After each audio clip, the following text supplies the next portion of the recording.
এবছরে এমন একটা করে দিল মোদী সরকার যে আমাদের কোনো লাইন নেই, আমাদের মরা ছাড়া। এখন আমাদের একটাই পথ, আমাদের মরতে হবে।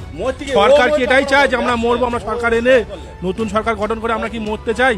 আমরা গরু তুলেছিলাম, জানি প্রত্যেক বছর বিক্রি হয়ে যায়, আমরা লোকের দেনা টেনা সব দেই টুকটুক করে, বা সব কিছুই করি সারা বছর খেটে। এবছরে এমন একটা করে দিল মোদী সরকার যে আমাদের কোনো লাইন নেই, আমাদের মরা ছাড়া। এখন আমাদের একটাই পথ, আমাদের মরতে হবে। সরকার কি এটাই চায় যে আমরা মরবো? আমরা সরকার এনে নতুন সরকার গঠন করে আমরা কি মরতে চাই?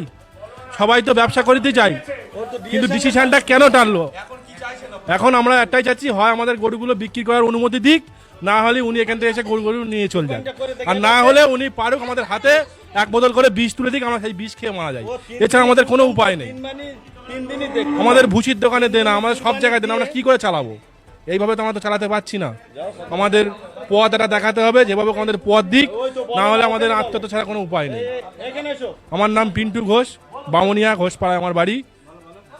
এই ভিডিওতে প্রকাশিত সমস্ত সংবাদ এবং তথ্য বিভিন্ন সূত্রের উপর ভিত্তি করে পরিবেশন করা হয়েছে।